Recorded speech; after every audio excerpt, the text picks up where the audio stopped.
விஜய் வந்து காவேரி தேடி வந்து கொடைக்கானல் போகிறாரு. இங்கே கங்காவும் வந்து நம்ம குமரனும் வந்து கொடைக்கானல் போகலாம், என்ன பிரச்சனைனே தெரில அப்படின்னு சொல்லிட்டு அவங்களுக்கும் வந்து சந்தேகம் வந்து கொடைக்கானல் கிளம்புறாங்க. இங்கே என்ன பண்ணுறாங்கன்னா எல்லா இடமும் வந்து சர்ச் பண்ணுறாரு. ஆனால் எங்கேயுமே காவேரி கிடைக்கல. என்ன பண்ணுறதுன்னு தெரியாமல் யோசிச்சுட்டு இருக்காரு விஜய். விஜயால் தாங்கிக்க முடியல. அப்போ காவேரி எங்கேயும் வரலாம், அப்போ எங்கே போனா ஒன்றுமே புரியலையே. அவள் வீட்லேயே போய் பார்க்கலான்னு அவங்க வீடு பூட்டியிருக்கு. என்ன வீட்டுக்கும் போகல, அப்போ எங்கே தான் போயிருப்பா காவேரி, ஒன்றுமே புரியலையே அப்படின்னு சொல்லிட்டு யோசிச்சுட்டு இருக்காரு. எல்லா இடமும் காவேரி பற்றி விசாரிக்கிறாரு. எந்த க்ளூவுமே அவருக்கு கிடைக்கல. அதனால் வந்து மனசு உடைஞ்சு என்ன பண்ணுறதுன்னு தெரியாமல் யோசிச்சுட்டு இருக்காரு. இந்த சூழ்நிலையில் கங்காவும் குமரனும் அங்கே வந்து சேர்றாங்க. இந்த மாதிரி வந்து பார்த்துட்டு விஜய் அதிர்ச்சி அடைகிறாங்க. காவேரி எங்கேன்னு கேட்குறாங்க. அப்போ காவேரி வந்து அப்படின்னு சொல்லிட்டு விஜய் எந்த பதிலும் சொல்லாமல் நடந்த விஷயத்தெல்லாம் வேறு வழி இல்லாமல் சொல்கிறாரு. அதை கேட்டு 2 பேருமே அதிர்ச்சி அடைகிறாங்க. நான் தான் சொன்னேன் இல்லைங்க, ஏதாவது இருக்கும்னு சொல்லிட்டு, அதனால தான் நம்ம 2 பேர் வந்தவங்க அப்படின்னு சொல்லிட்டு சொல்கிறாங்க. சரி, காவேரி எங்கெல்லாம் தேடுறது, எதுக்காக காவேரி வந்து இந்த மாதிரி வந்து பேசி விட்டீங்க, அவள் என்ன தப்பு பண்ணா, அவள் நல்லது தானே உங்கள் குடும்பத்துக்கு பண்ணா அப்படின்னு சொல்லிட்டு கங்கா வந்து கோவப்படுறாங்க. அடுத்து வந்து குமரன் வந்து சமாதானப்படுத்துறாரு. சரி, காவேரி கண்டிப்பாக தேடி கண்டுபிடிக்கலாம், நீ கவலைப்படாதீங்கன்னு சொல்லிட்டு எல்லா இடமும் காவேரி தேடி அலையிறாங்க. ஒரு கட்டத்தில் காவேரி கிடைக்கிறாங்க. அதை பார்த்து வந்து செமையாக டென்ஷன் ஆகிறாங்க கங்கா. காவேரி போட்டு அடிக்க ஓடி போயிடுறாங்க. அடுத்து வந்து காவேரி திட்டுறாங்க, எதுக்காக இப்படிலாம் பண்ண அப்படின்னு சொல்லிட்டு. காவேரி வந்து எந்த பதிலும் சொல்லாமல் அழறாங்க. விஜய் வந்து நீ இல்லாமல் எவ்வளோ கஷ்டப்பட்டார் தெரியுமா, எப்படிலாம் அலைஞ்சார் தெரியுமா உன்னை தேடி, ஏன்டி இப்படி எல்லாரையும் போய் படுத்து எடுக்கிற அப்படின்னு சொல்லிட்டு கங்கா வந்து திட்டுறாங்க. உடனே காவேரி எந்த பதிலும் சொல்லிடு, ஏதாவது பதில் சொல்லணுன்னே உடனே வந்து விஜய் பேசிக்கிட்டோம் அவகிட்ட, நம்ம போகலாம் அப்படின்னு சொல்லிட்டு குமரன் வந்து கங்காவை சமாதானப்படுத்தி கூட்டிகிட்டு போகிறாரு. விஜய் வந்து பார்த்துட்டு அப்படியே வந்து காவேரி அப்படியே வந்து கிட்ட வந்து என்ன பண்ணுறாரு, அப்படியே கட்டி பிடிச்சிக்கிறாரு.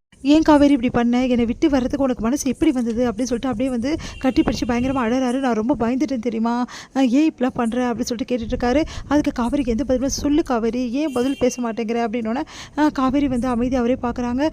சரி, எதுக்காக என்னை தேடி வந்தீங்கன்னு கேட்குறேன். என்ன காவேரி இப்படி சொல்கிற, ஆமாங்க நான் இருக்கிறதா உங்களுக்கு அங்கே பிடிக்கல, அப்புறம் எதுக்காக என்னை தேடி வரணும், நான் இருந்தாவே உங்களுக்கு டென்ஷன், தினம் தினம் என்ன சமாளிக்கிறதே பெரிய விஷயமா ஆகுது, அங்கே இருக்கிறவங்களுக்கெல்லாம் வந்து நான் ஏன்டா இந்த வீட்டுக்கு வந்தேன்னு இருக்கு, அப்படின்னும் போது என்னை தேடி கூட்டின்னு போய் நீங்கள் என்ன பண்ண போகிறீங்க, நான் வீட்டுக்கு வராமல் இருக்கிறது அவங்க எல்லாருக்கும் நல்லது, அதனால தான் நான் நல்ல முடிவு தான் எடுத்திருக்கேன், அதனால் இப்படியே நீங்கள் கிளம்பி போயிடுங்க, உங்கள் வீட்டில் உள்ளவங்களாம் நான் சொன்ன மாதிரியே சொல்லிவிடுங்க, எந்த பிரச்சனையும் இருக்காது அப்படி சொல்கிறாங்க.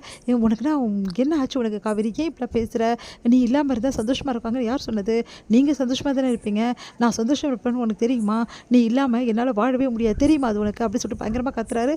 ஒன்றும் புரியல காவேரிக்கு. அப்படியே யோசிக்கிறாங்க.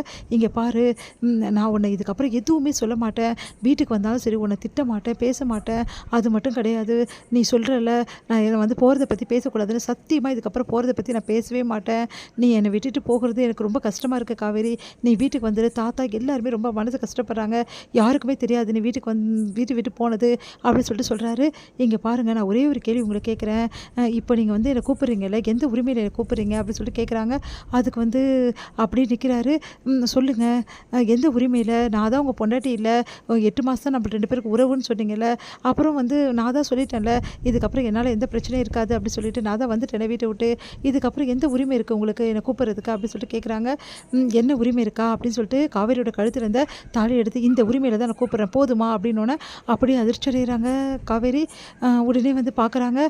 இங்கே பாரு, தாலி கட்டியிருக்கேன் நான் உனக்கு, உன்னோட பாதுகாப்பு என்னோட பொறுப்பு, புரியுதா, என்னை நம்பி தானே வந்து என்னை கல்யாணம் பண்ணிக்கிட்டேன், அந்த நம்பிக்கைக்கு நான் எப்படி துரோகம் பண்ணுவேன், இங்கே பாரு, கொஞ்ச நாள் தான் நான் வாழ போகிறேன்னு தான் சொன்னேன், நான் இல்லைன்னு சொல்லலை, ஆனால் அந்த கொஞ்ச நாளும் உன்னை சந்தோஷமாக வச்சுக்கணும்னு நான் நினைக்கிறேன், அதுக்கப்புறம் எந்த பிரச்சனையும் நமக்குள்ளே வராது, ப்ராமிஸ் அப்படின்னு சொல்கிறாரு.